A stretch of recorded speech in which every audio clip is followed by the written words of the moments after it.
रेगिस्तान हमेशा शांत दिखता है, लेकिन कुछ रेत ऐसी होती है जो इतिहास को छुपा लेती है। राजस्थान का पोखरण। दिन में तपता सूरज, रात में सन्नाटा, और इसी सन्नाटे के नीचे दबी थी वो आग जो पूरी दुनिया का संतुलन बदलने वाली थी। लेकिन इस कहानी की शुरुआत पोखरण से नहीं होती। ये कहानी शुरू होती है 1945 से, जब जापान के हिरोशिमा और नागासाकी पर परमाणु बम गिरा। दुनिया ने पहली बार देखा इंसान खुद अपनी प्रजाति खत्म करने की ताकत बना चुका है।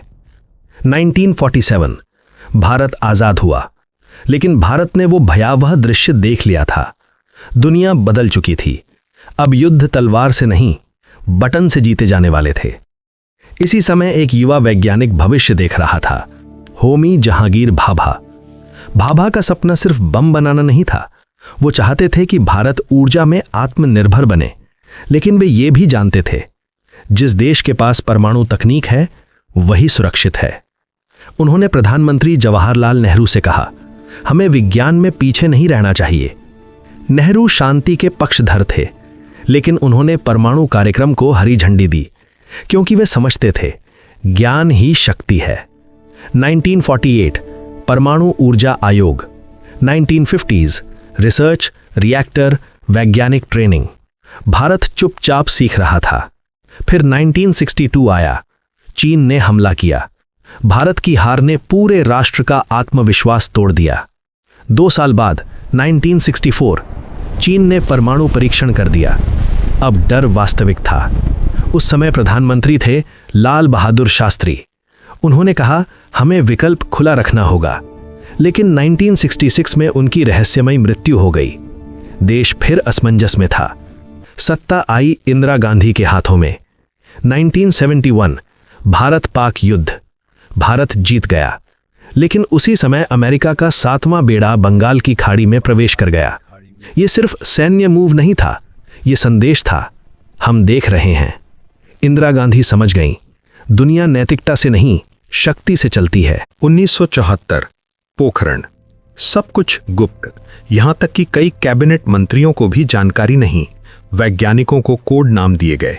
डिवाइस को बुद्ध कहा गया। 18 मई 1974 विस्फोट हुआ।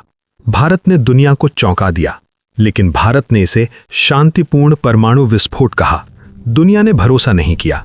प्रतिबंध लगे, तकनीक रोक दी गई, भारत को अलग थलग करने की कोशिश हुई, पर असली खेल अभी बाकी था। 1980-90 का दशक। पाकिस्तान अपना परमाणु कार्यक्रम तेज कर रहा था। गुप्त रूप से, विदेशी मदद से।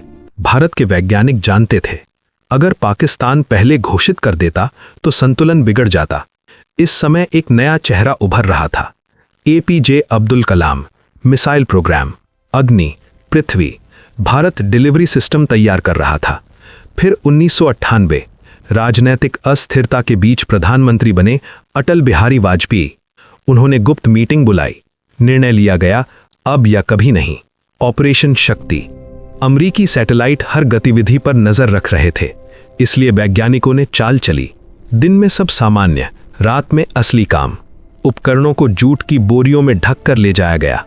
रेगिस्तान में सेना की एक्सरसाइज दिखाकर असली ऑपरेशन छुपाया गया। 11 मई 1998 काउंटडाउन। 3, 2, 1 धरती हिली, रेगिस्तान गरजा। भारत ने 3 परमाणु परीक्षण कर दिए। 13 मई 2 और। अब कोई भ्रम नहीं था, भारत आधिकारिक परमाणु शक्ति था। दुनिया नाराज थी। अमेरिका ने प्रतिबंध लगाए, जापान ने सहायता रोकी, लेकिन इस बार भारत की अर्थव्यवस्था पहले जैसी कमजोर नहीं थी। पाकिस्तान ने भी परीक्षण किया। दक्षिण एशिया में परमाणु संतुलन स्थापित हो गया। भारत ने नो फर्स्ट यूज नीति घोषित की, मतलब पहले हमला नहीं करेंगे, लेकिन जवाब निश्चित होगा। आज भारत के पास न्यूक्लियर ट्रायड है, जमीन से, हवा से, समुद्र से। यानी अगर देश पर हमला हो तो भी जवाब बचेगा। लेकिन इस कहानी का सबसे डरावना हिस्सा क्या है?